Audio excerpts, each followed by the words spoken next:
Colossus, the Forbin Project was one of my favorite films as a kid, and I want to talk about it. I'm Joe, and welcome to Scarebase Nerdtron.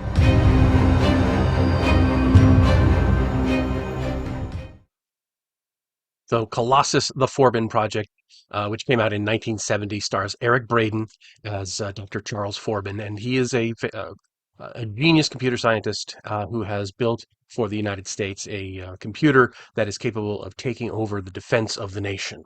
So basically, all different communication systems are tied into Colossus, which is located under a big mountain behind all kinds of defenses. It's impregnable.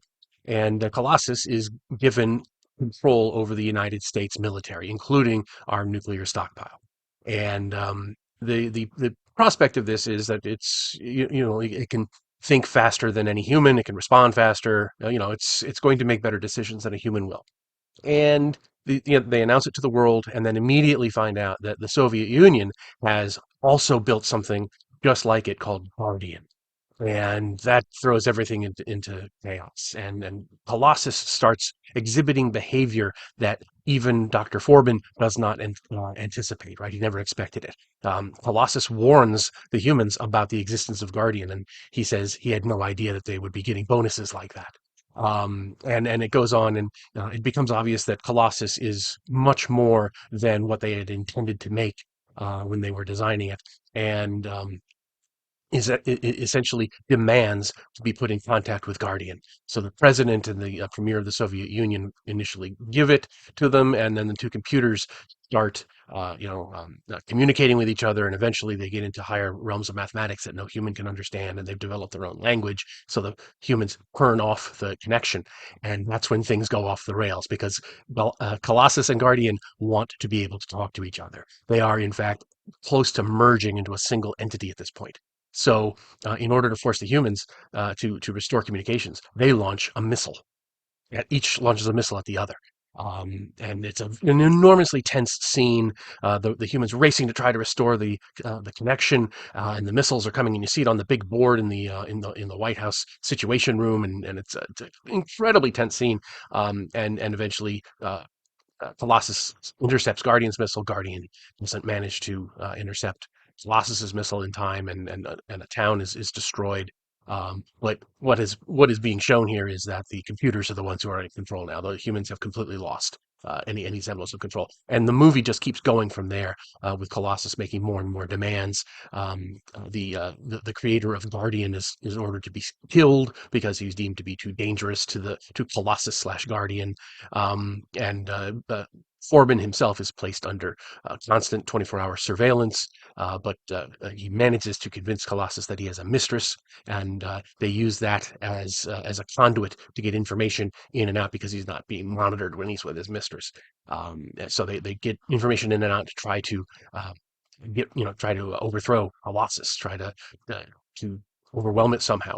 And they keep trying these things, and they fail, and they try to sabotage the nuclear triggers on the missiles, and that fails. And oh my God, it is you gotta wonder how somebody thought that a movie like this would get made, because it's a very much of a scientific procedural in the same way that a movie like the Andromeda Strain is, right?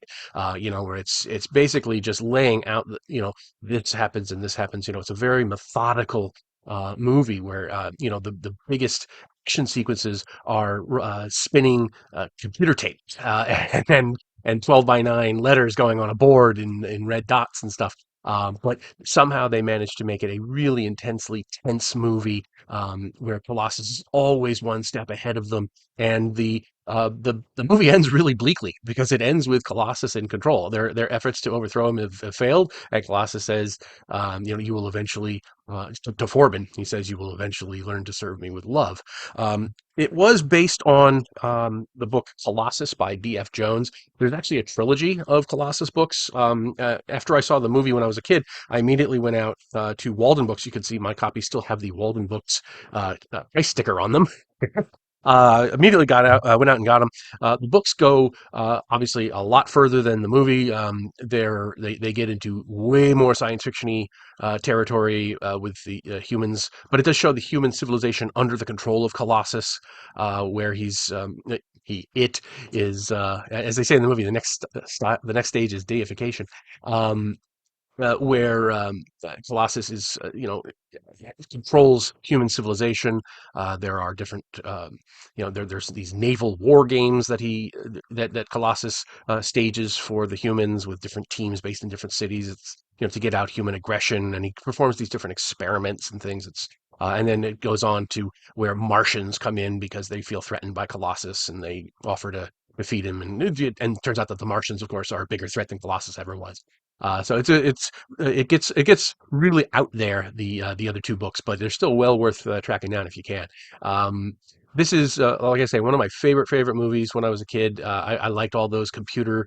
Um, uh, I was very much into computers when I was very young. I would stay late after school because they had terminals that would dial into the school district's HP 2000 timeshare system, and it was like the teletype thing with the yellow paper that would roll by and had the tape reader. But I learned basic programming that way, and I would look at computer catalogs, as just for fun, just seeing all the cool things that you could get in 1975 or 74 or whatever.